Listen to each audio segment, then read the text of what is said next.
What's up, guys? Good evening. I just stuffed my face with some awesome tacos, thanks to my mate.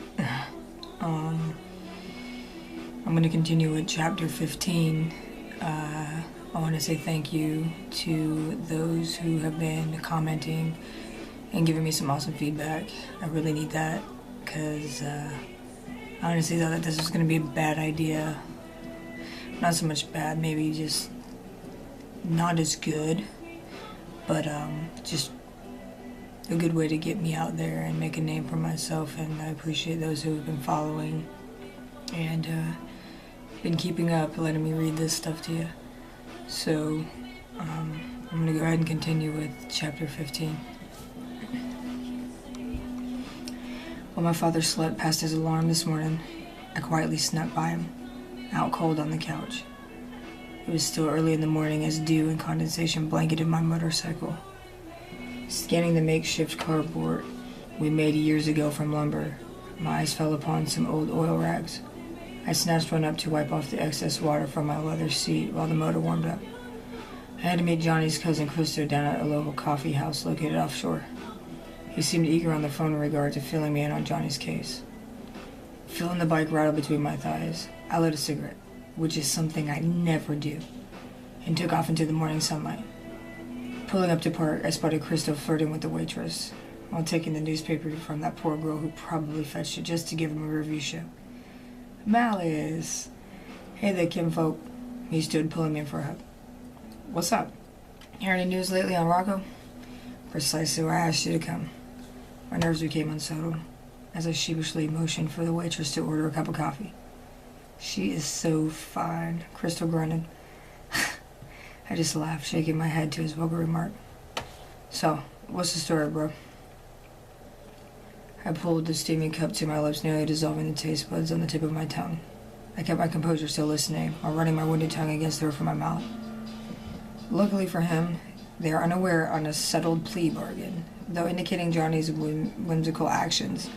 They gave him the possibility of parole after serving a minimum of 10 solid years. That was just to keep him complacent. I'm quite sure my little fucktard of a cousin will learn to behave himself, especially while in the big house. Yeah, he had recovering wounds when I went to see him last. That's a Rocco for you. We generally can keep a level ground, but once we're pushed to the edge, the aftermath can be detrimental and with astronomical results. He still has calling and visitation rights. They aren't going to cut him off from the world completely, especially since he refuses to give up any information or vouch to be criminally insane. We sat through a few cups of coffee, discussing everything that happened when time ran into lunch hour. To hold me captive just a little longer, Christo insisted that we had to order some food to pass more time. I didn't object since we hadn't seen one another in months, and it was nice to have someone other than Jacoby to vent to who knew Johnny just as well as I did. I hated the way shit went down, and how he voluntarily made a conscious decision to lie for us. I'm almost positive that maybe once in everyone's lifetime that we find that one person, he will do anything for us, and their intentions always remain unconditional. I myself would take a bullet for Johnny in return any day. The sadness withered in my heart, and my hollow carcass that my blackened soul somehow continued to travel in.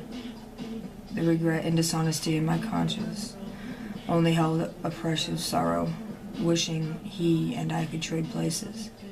I am a lucky bastard getting to live my life free of charge, but I'm not free from burden. All of the guilt caved in my chest, and it made me wish that my heart would just implode, and I'd foam at the mouth, dying in mid-convulsion. Went home in desperate need of self-intervention, grabbing the bottle of Jack from underneath my bed. I held it into the lighting, circulating the remaining contents. Twisting off the cap, I chugged several harsh gulps of the amber liquid. The alcohol alerted the sensitivity of my tongue, causing me to wince in pain. Using the top of my hand to wipe across my mouth, I carelessly tossed the bottle onto the floor beside me. What is the measure of a man? According to Martin Luther King Jr., the ultimate measure of a man is not where he stands in moments of comfort and convenience, but where he stands at times of challenge and controversy. The truth is apparent within the words of a wise man, yet all men are not so wise. Is it wise to remain on your knees while the hammer is dropped, letting crimson stain your hands for actions not committed alone? No, force shall not be wise. The true value of loyalty and integrity lies within the fine line of what is just and what is not. If we're ever forced in placing your barrel to an enemy's head, stop, take a second, and place it to your own, and feel the amount of terror your prey eliminates. How can we ever come to an agreement, one of clarity and understanding, if we are never willing to place ourselves in another's shoes? Is it wrong to assume otherwise? Of course. But assuming and actually knowing is yet another fine line we struggle to balance on. I placed my journal back into the floor and laid atop my bed, staring off into the ceiling. I stared so long that I began to let myself overthink. Running my hands through my hair and down my unshaven face, I felt unexpected water escaping my eyes. Even ashamed to cry, I rolled over into my pillow, weeping until the burning from my face and lack of oxygen forced me up. I was so angry. I picked up the empty bottle of Jack, smashing it against my wall. For a moment, I let my sanity depart while my tangled emotions ran unrestrained, with a feeble mind that fought to regain strength. I destroyed my room within seconds, not stopping until the cuts in my hands slung droplets of blood against the wall. Satisfied with my dismal actions, I made my way into the bathroom, turning on hot water, dousing my wounds in rubbing alcohol, allowing myself to scream from the pain as the veins in my neck pulsated. I smashed my head against the cold mirror, hearing it crack beneath my forehead. Drunk and delirious, I yanked down my towel, causing the hook beneath to fling off, landing into the sink with a vibratory clink. Offing my chest far from being in control, I slid down the wall, falling over to the bathtub, still whimpering like an infantile. The room spun around me so fast I gripped the edge of the tub, attempting to make it stop, tossing my head from side to side, trying to regain control of my own emotions. Though the feeling of nausea worsened as my bathroom door flew open. The fuzzy, hunched-over figure of my father came stumbling in. "What in the fucking hell are you doing in here, Malice?" He reached down, pulling me up by the shirt, dragging me out of the tub. My feet refused to work, which caused my knees to buckle as I fell over. "Fuck you, Dad," I slurred. "What did you just say to me, boy?" His breath reeked of brandy as he held his forehead to mine. I went to push off of his chest, but he instead flung me straight through the door and into my bedroom. The force had the wooden door hanging halfway on its hinge as I lost grip to keep from falling over. I bounced against my bed, collapsing to the floor as I struggled to see straight. My father stood over me, snatching me up once more. Pulling the back of my hair, he backhanded me across the nose. I sat with clenched teeth, feeling blood trickle from my nostrils, dripping down my neck and through the fibers of my shirt. "You bastard. You've been waiting my entire life, haven't you? To overpower your son and beat the shit out of him until it made you feel better." My father released me, looking down as though he had something clearer to see, but it was the floor through his glossy eyes. "You think and say what you want, Malice. It doesn't put a dent in my heart knowing how much I've hurt you over the years. Grow the fuck up and stop being a little bitch." I reared my fist back, clocking my father dead in the jaw. "Go back to hell where you came from. It's because of you my mother's fucking dead. You did it. You killed her. She would still be here to hold me, still breathing while getting to see today if you had just died instead, you piece of shit." I grabbed a hold of his shirt, slamming him repeatedly against my bedroom door until the hinge gave way, knocking the door completely off. My father was crying, too weak to stop me or fight back. I cried just as hard, but all of my built-up resentment had me stuck in place. I finally had the balls to tell him exactly how I had been feeling here lately. There was no point in backing down now. "Oh wait, is someone too fucking weak from drinking like you always fucking are? I will never forgive you for the hell that you've put me through my entire life. You never could accept me or let me just love you like a son should. I was never able to just talk to you about a damn thing. I promised myself years ago I would never become like you. You were anything but a damn father to me." "But look at you, Malice," he interjected. "You are just like me. You're highly intoxicated, and you're beating up on someone you love because you're worthless and forsaken. Face it, Mally. Your father will always be a part of you." I breathed in deeply, clenching my jaw. The whole generic part may be true, but I will never, ever be you, I bit out. You deserve to be alone.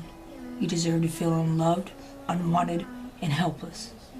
And I had butted my father so hard that I almost knocked myself out.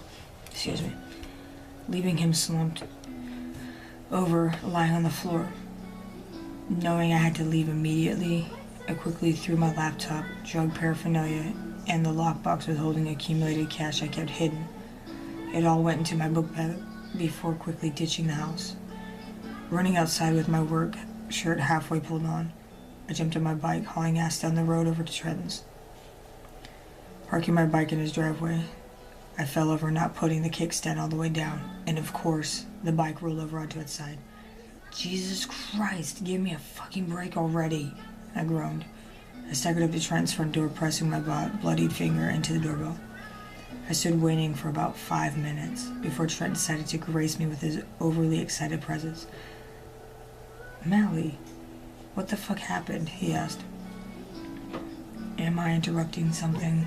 I looked through him. No, why? Because you're shirtless, wearing jeans with no belt, and your shirt is covered in claw, or your chest is covered in claw marks. Need I specify further? I answered sarcastically. He shook his head, motioning for me to come inside. Tiffany was walking down the steps in a tank top, buttoning her jean shorts. Oh shit. Hey, Melly, did you get jumped again? I mocked her stupid question, directing my response towards Trent. My father and I had it out, and it was pretty legit this time. Well, no shit. The blood on your face and hands justifies that scenario. I sat in the kitchen while Tiffany cleaned me up. Trent jumped up to sit on his counter, interrogating me about the situation. Having one person on my mind, I plugged my phone into a nearby outlet so I could talk to Sky while explaining the same issue with Trent and Tiffany. Well, if it would make you feel any better, we were gonna go to one of Tiffany's friends' house for a party. I know you've been drinking and all, but I figured it would just be suggestive. I guess I wouldn't mind attempting to socialize for a while. The last thing I need right now is to be alone. I took a hot shower in Trent's guest bathroom. His house was like a fucking fortress. The only exception of the no house parties rule was all thanks to his father. I grabbed a pair of jeans and an old black Savage shirt Trenton probably wore years ago when he went through his skater phase. I invited that Jessica girl, by the way, Tiffany winked. I cut my eyes as she walked past, barely brushing against my arm. As vindictive as she seemed, I had no idea if this was a plan or just a coincidence with her and Trenton. Despite her bitchy idea for inviting the fucking goth chick we met at the pier. Was she trying to throw something in my face? Or was her incessant behavior and the nature of doing nothing less than sympathizing with my situation? I may appear incorrigible, but it's not like I grew up more precocious than others.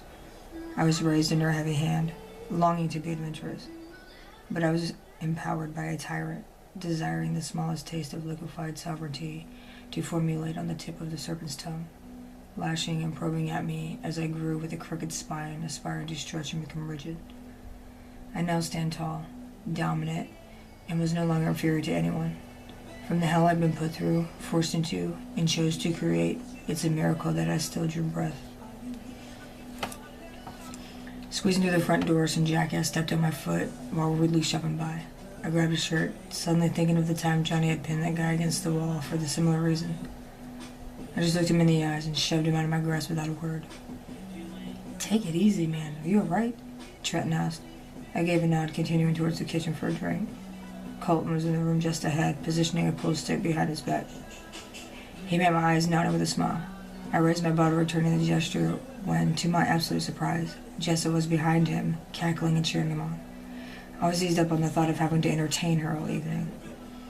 Moseying around the clumps of intoxicated strangers, mingling, conversing amongst each other, I stopped dead in my tracks. Nikki was standing on the staircase, talking with another female friend of hers. From my standpoint, Nikki seemed to be comforting the girl.